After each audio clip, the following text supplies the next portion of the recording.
selamat malam. Selamat bergabung di iNewsroom. Di sini kita akan berdiskusi mengenai isu-isu fenomenal krusial yang menjadi sorotan bersama saya, Abraham Silaban. Langsung saja kita awali iNewsroom malam hari ini dari informasi persidangan Rizik Syihab.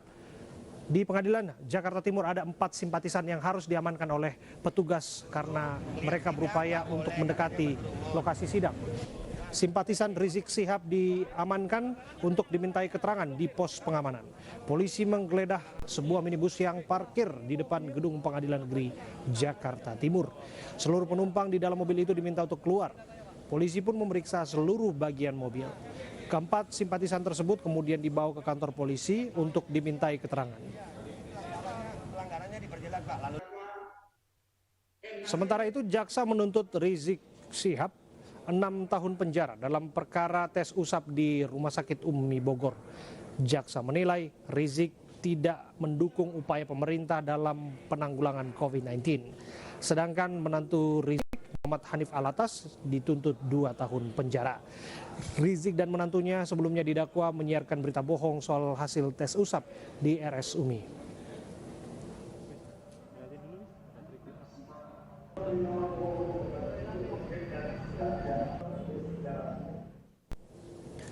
Dari Jakarta kita menuju ke Pulau Dewata, Bali. Di sana warga dihebohkan dengan video porno yang tersebar luas.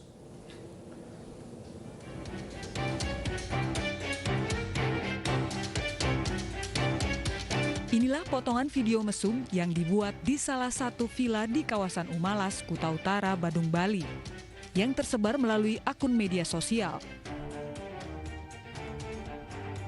Polisi kemudian mendatangi lokasi yang diduga dijadikan tempat untuk membuat video asusila. Namun pemeran video asusila tersebut telah meninggalkan lokasi sejak 29 Mei lalu. Untuk mencari pemeran video yang diduga WNA tersebut, polisi berkoordinasi dengan pihak imigrasi. Dan dengan informasi bahwa betul memang di dalam video itu ada 4 orang yang diduga warga negara asing dengan 1 orang yang diduga warga negara Indonesia. Tapi ini juga kita masih berkoordinasi dengan imigrasi untuk penyelidikannya, dan memang sampai dengan hari ini kita belum mendapatkan identitas. Tapi di data kita sudah kita cari nama tersebut, sepertinya itu nama samaran. Biasanya dalam beberapa hari sudah tertangkap. Ini pemerannya masih berada di Bali, Pak ya? Diperkirakan masih di Bali. Sebelumnya pada April lalu, publik juga sempat dihebohkan dengan video mesum yang dibuat oleh warga negara asing di Gubung Batur, Bali.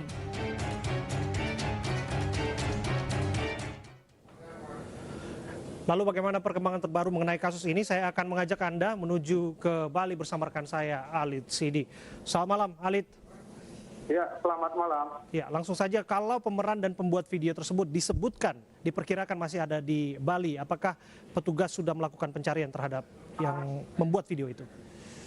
Ya, sampai saat sekarang tim dari kepolisian, baik itu jajaran Polres Badung maupun Polsek Kuta Utara, maupun juga dari pihak imigrasi, masih terus melakukan pengejaran terhadap 5 orang pelaku yang ada pada video mesum tersebut. Dari 5 pelaku tersebut, 4 orang diantaranya merupakan warga negara asing, yaitu pasangan Kevin dan Selina, serta 2 orang temannya yaitu Brian dan Vin Davis. Sementara 1 orang warga lokal atau cewek lokal pada yang terlihat pada video tersebut, yaitu diperkirakan bernama Ratu Seli. Alid, tadi pagi hingga sore hari tadi, tim dari kepolisian maupun tim dari imigrasi silih berganti mendatangi TKP di Villa Umalas, namun sampai saat ini kelima orang tersebut belum juga ditemukan. Sementara pihak pengelola maupun manajer dari Villa Umalas hingga saat ini masih sulit dihubungi dan enggan memberikan keterangan. Demikian. Alid, petunjuk apa yang dikantongi oleh petugas untuk mendeteksi lokasi orang-orang yang bertanggung jawab dalam video tersebut? Ya, sampai saat ini aparat maupun petugas masih terus melakukan pengejaran. Salah satunya adalah dengan meminta keterangan sejumlah teman dari warga negara asing tersebut maupun juga meminta keterangan dari pihak pengelola maupun pemilik dari villa tersebut. Diperkirakan kelima orang ini masih berada di Bali karena sejak viralnya video tersebut beberapa hari yang lalu, kelima orang ini belum terindikasi meninggalkan Bali baik melalui jalur udara maupun darat. Disebutkan bahwa pembuat video, pemeran termasuk penyebarnya adalah orang-orang yang berkaitan, bukan orang yang sama. Apa yang menguatkan dugaan itu, Alit? Ya, berdasarkan keterangan yang kami peroleh dari Kapolres Badung, diperkirakan pembuatan video mesum ini diperkirakan adalah karena motif ekonomi. Karena keempat warga negara asing ini sudah tidak memiliki pendapatan lagi sejak pandemi ini terjadi. Sehingga untuk memenuhi kebutuhan hidupnya, akhirnya mereka membuat konten-konten porno untuk disebar di media sosial. Seperti itu. Keterlibatan warga negara Indonesia dalam video tersebut bisa dikonfirmasi tidak? Hingga saat ini keberadaan satu cewek atau satu wanita lokal yang ada pada video tersebut saat ini belum bisa terkonfirmasi, namun sempat mencuat rumor bahwa antara keempat WNA dan satu WNI ini sempat terjadi percekcokan karena belum adanya terjadi kesepakatan terkait dengan pembayaran video tersebut, pembuatan video tersebut. Oke. Alit, soal bahwa lokasi itu kan dilakukan di Canggu, Bali. Apa keterangan yang bisa digali dari pihak pemilik villa? Iya. Pemilik villa dalam hal ini merupakan Philip yang merupakan warga negara Prancis. Hingga saat ini belum bisa diketahui keberadaannya. Begitu juga dengan 3 orang staf, baik itu manajer maupun pengelola dari Villa Umalas tersebut, sehingga saat ini mereka enggan memberikan keterangan, baik itu kepada aparat maupun juga kepada media. Demikian. Alit Sidi, terima kasih atas laporan Anda langsung dari Bali. Kita ke informasi berikutnya, pemirsa. Video marah-marah Bupati Alor terhadap Menteri Sosial berbuntut panjang. Salah satu partai pengusung yaitu PDIP mencabut dukungan terhadap Bupati yang dimaksud. Politik model begitu, dia tidak tahu proses bantuan, pola penanganan, ya atau teknis penanganan bantuan ini sampai di bawah. Mulutnya lebih cepat dari pikiran. Pejabat apa model begitu tuh? Menteri model apa itu menteri model begitu?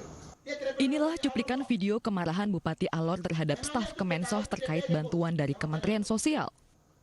Akibat viralnya video tersebut, PDI Perjuangan mencabut rekomendasi dan dukungan yang pernah diberikan kepada pasangan Bupati dan Wakil Bupati Alor, Amon Jobo dan Imran Duru. Apa yang ditindaklanjuti oleh DPP Pusat sebagai Ketua DPC PDI Perjuangan Kabupaten Alor, saya tetap menindaklanjuti apa yang diperintahkan kepada kami di.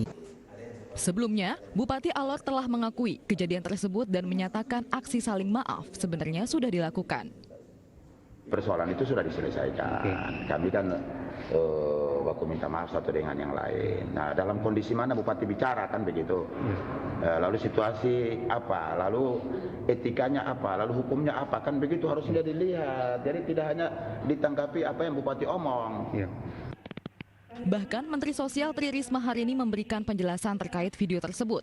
Risma mengatakan, bantuan yang diurus oleh DPRD Alor saat itu adalah bantuan bencana banjir bandang dan siklon tropis Roja di NTT. Itu sekali lagi bukan PKH. Kami mulai bulan Januari tidak ada bantuan sosial dalam bentuk barang. Tidak ada. Itu adalah bantuan bencana. Sementara itu, terkait pencabutan dukungan PDI Perjuangan, Bupati Alor mengatakan hal tersebut sah-sah saja, namun menyesalkan pencabutan dukungan tersebut. Itu program apa pusat? Pandemi masih tinggi, pemerintah memutuskan tidak akan memberangkatkan calon jemaah haji lagi tahun ini. Kami hadirkan informasi dan dialognya sesaat lagi.